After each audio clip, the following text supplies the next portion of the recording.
নমস্কার, আপনারা দেখছেন এবিপি আনন্দ। আপনাদের সঙ্গে রয়েছি আমি দেবস্মিতা। শুরু করছি আজ বাংলায়। দেবস্মিতার সঙ্গে রয়েছি আমি শুভ্রজিৎ। যন্তর মন্তরে ছাত্র বিক্ষোভের নাশকতা থেকে রাজ্যের মুখ্যমন্ত্রীকে টার্গেট। শাহজাদ ভাট্টির পশ্চিমবঙ্গের জঙ্গি মডিউলের পরিকল্পনায় আর কি ছিল?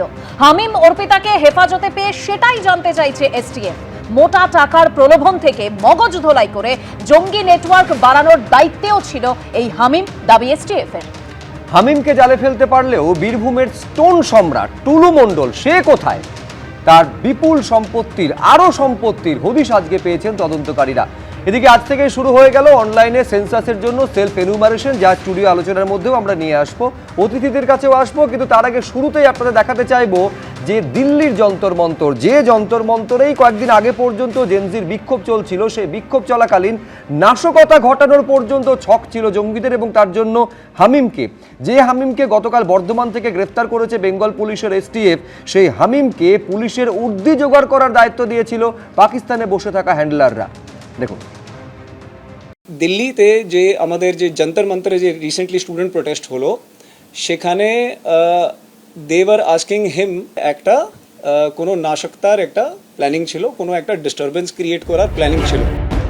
নিটের প্রশ্নভাস কাণ্ডের প্রতিবাদে কয়েকদিন আগেই ছাত্র যুবদের বিক্ষোভে এমনই উত্তাল চেহারা নিয়েছিল দিল্লির যন্তর মন্তর। হাজির হয়েছিলেন হাজারে হাজারে আন্দোলনকারী। চলেছে প্রতিবাদ, বিক্ষোভ, আর সেখানেই পুলিশের পোশাকে আত্মঘাতী বিস্ফোরণের ছক কষেছিল জঙ্গিরা। রাজ্য পুলিশের এসটিএফ এর দাবি, ধৃত হামিম মণ্ডলকে জেরায় এমনই চাঞ্চল্যকর তথ্য উঠে এসেছে। হামিম মণ্ডলকে টাস্ক দেওয়া হয়েছিল কি দিল্লিতে যে আমাদের যে যন্তর মন্তরে যে রিসেন্টলি স্টুডেন্ট প্রোটেস্ট হলো, সেখানে দেওয়ার আস্কিং হিম কি ও পুলিশ ইউনিফর্ম কোনো মতো অ্যারেঞ্জ করে ওখানে গিয়ে একটা কোনো নাশকতার একটা প্ল্যানিং ছিল, কোনো একটা ডিস্টারবেন্স ক্রিয়েট করার প্ল্যানিং ছিল। বৃহস্পতিবার সকালে বর্ধমানের রেনেসা টাউনশিপ থেকে জঙ্গি হামিম মণ্ডলকে গ্রেপ্তার করে রাজ্য পুলিশের স্পেশাল টাস্ক ফোর্স। তারপর তাকে জেরা করে একের পর এক চমকে দেওয়ার মতো তথ্য উঠে আসছে। 2-3 মাস আগে রানা নামে এক পাকিস্তানের নাগরিকের সঙ্গে ইনস্টাগ্রামে পরিচয় হয় হামিম মণ্ডলের। এই রানার মাধ্যমেই ধীরে ধীরে কুখ্যাত গ্যাংস্টার ও জঙ্গি শাহজাদ ভাট্টির গ্রুপের সঙ্গে যুক্ত হয়ে পড়ে সে। পরিচয় হয় হামিদ নামে এক পাকিস্তানি হ্যান্ডলারের সঙ্গেও।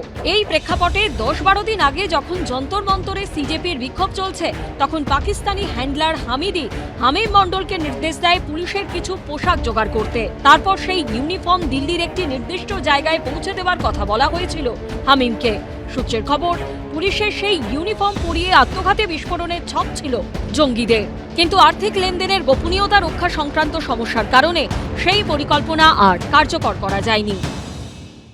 তারা রিক্রুটমেন্ট ছাড়া এই কাজটা করে না, এবং আমি বরাবর একটা কথা বলেছি যে আমাদের দেশে প্রচুর স্লিপিং এজেন্টস আছে যারা দরকারের সময় জেগে ওঠে, এবং তাদেরকেই এরা কাজে লাগায়, এবং তারা একটা মাসোহারাও পেয়ে থাকে। You should go for very selective recruitment of people who understand this modus operandi. ওদের কাজ হবে যদি ও একটা বড় টার্গেট পায়, এবং সেই টার্গেটটাই ওরা খোঁজে, যাতে ওদের যে কাজের জন্য ওরা নেমেছে তার জন্য ওরা যেন বিরাটভাবে চারিদিকে একটা প্রোপাগান্ডার সৃষ্টি করতে পারে, একটা অ্যাটেনশন পেতে পারে।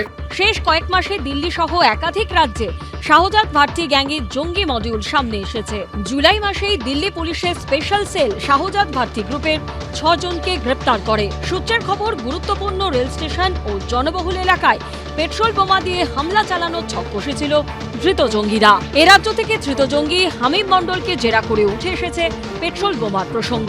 জানা গেছে, যন্তর মন্তরে সিজেপির প্রতিবাদ বিক্ষোভ চলাকালীন পেট্রোল বোমা ছুটতে পারবে এমন কাউকে সে চেনে কিনা, তাও হামিম মণ্ডলের কাছে জানতে চেয়েছিল পাক হ্যান্ডলার হামিদ। এর পেছনে রাজনৈতিক শক্তি আছে। কোন রাজনৈতিক শক্তি, কোন রাজনৈতিক নেতা এর পেছনে কাজ করছে তা ইতিমধ্যেই জোরদার তদন্ত চলছে। কয়েকদিনের মধ্যেই আমরা আশা করছি সেই রাজনৈতিক গোষ্ঠীর নাম সামনে চলে আসবে। অতএব কাউকে ছাড়া হবে না।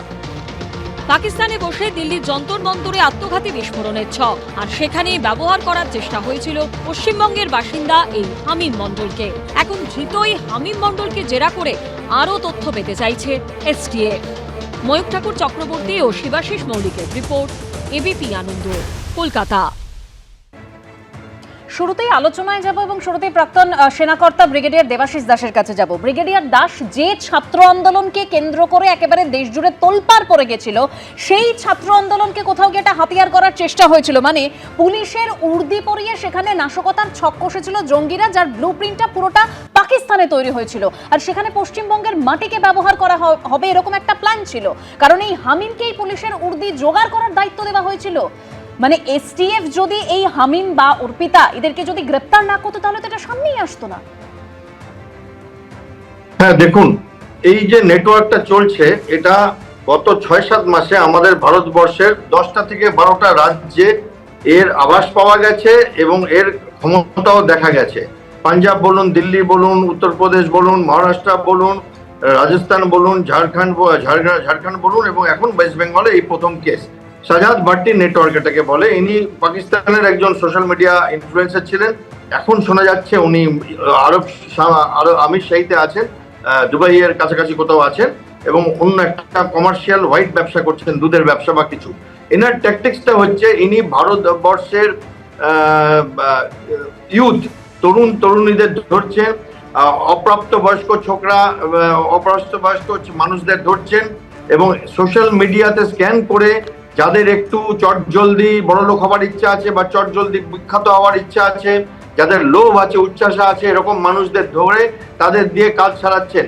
এবং প্রতিটি কাজের জন্য ওয়ান ওয়ার্ক ওয়ান পেমেন্ট, প্রতিটি কাজের জন্য উনি তৎক্ষণাৎ পেমেন্ট করছেন। সমস্তটা হচ্ছে ডিজিটাল, রিক্রুটমেন্ট ডিজিটালি হচ্ছে, পেমেন্ট ডিজিটাল হচ্ছে, ট্রেনিং ডিজিটালি হচ্ছে। এবং আমরা এখন আমাদের দেশে একটা নতুন আভাস দেখতে পাচ্ছি, একটা নতুন টেররিজম।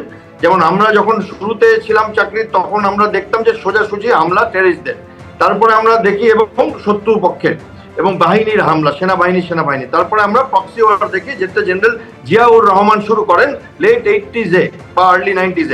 তারপরে আমরা এখন একটা নতুন ছায়াযুদ্ধ দেখছি, ডিজিটাল ছায়াযুদ্ধ, যেই ছায়াযুদ্ধতে আমাদের দেশের বহু লোক নিশির ডাকের মতো ধমনীতে একটা উত্তেজনা স্রোতের জন্য ঝুঁকি নিতে বেপরোয়া হয়ে ঝুঁকি নিচ্ছে, সাপ লুডু খেলছে তারা নিজের জীবনের সাথে।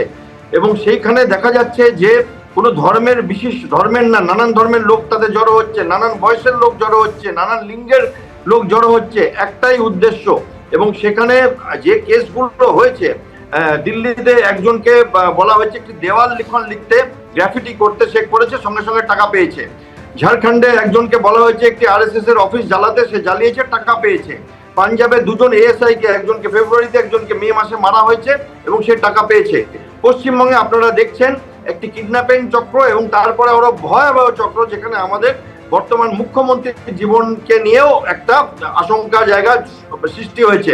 এবং এই পুরোটার পেছনে আছে এই নেটওয়ার্ক, আইএসআই এর দ্বারা পরিচালিত নেটওয়ার্ক এবং তার ডিজিটাল ফুটপ্রিন্ট। আমরা কোনোদিন, আজকে তো সবে অপর্ণা আর এই ছেলেটি ধরা পড়েছে,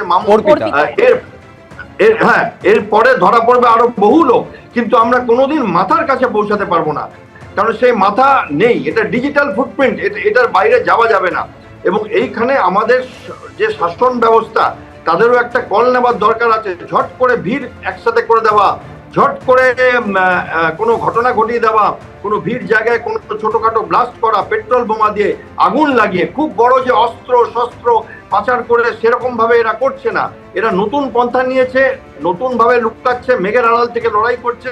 এবং আমাদের সিস্টেম, আমাদের শাসন ব্যবস্থাকে এর সাথে পাল্লা দিয়ে চলতে হবে, না হলে কিন্তু আমাদের দেশ মহামূল্য দেবে। অলরেডি আমরা দেখছি তার কিছু নিদারণ, এবং কিছু প্রতিবেশী দেশেও আমরা তার কিছু উদাহরণ দেখেছি। না মানে নিঃসন্দেহে এই পরিকল্পনা, নাশকতার পরিকল্পনা যদি সফল হতো, তার যে ইম্প্যাক্ট কি হতো, মানে ভাবলেই সেটা শিউরে উঠতে হয়। বেঙ্গল এসটিএফ এর নিঃসন্দেহে এই একটা বড় ক্র্যাকডাউনের ফলে সেইটাকে অন্তত এড়ানো গিয়েছে, এটা সাফল্য, সে নিয়ে কোনো সংশয় নেই। কিন্তু আমি স্বপনদার কাছে যেটা বিষয় নিয়ে আসতে চাইবো, দর্শকদের মনে থাকবে ধর্মেন্দ্র প্রধান শিক্ষামন্ত্রীর পদ থেকে যেদিন ইস্তফা দিলেন, একটা খোলা চিঠি লিখেছিলেন, যেটা তিনি তার সোশ্যাল মিডিয়া হ্যান্ডেলে আপলোড করেছিলেন। সেখানে তিনি লিখছেন, একটা জায়গায় তিনি লিখছেন যে রাষ্ট্রবিরোধী শক্তি বা দেশবিরোধী শক্তিরা যাতে এখান থেকে ফায়দা তুলতে না পারে, সেই কারণে তিনি ইস্তফা দিয়েছেন। কিন্তু আজকে এসটিএফ এর এই সাফল্যের পর এইটা তো দেখা যাচ্ছে স্বপনদা, যে যারা আন্দোলন করেছিলেন তাদের মধ্যে দেশবিরোধী শক্তি নয়, দেশবিরোধী শক্তি সেই আন্দোলনে নাশকতা ঘটানোর পরিকল্পনা করছিল এবং দেশের রাজধানীতে নাশকতা ঘটাতে সমর্থ হলে তার একটা বিরাট ইম্প্যাক্ট হতো। নিঃসন্দেহে এসটিএফ এর সাফল্যের জন্য সেটা আটকানো গিয়েছে। কিন্তু বলছি, দেশবিরোধী শক্তিরা বাইরে থেকে ছিল, ছাত্র আন্দোলনের মধ্যে নয়।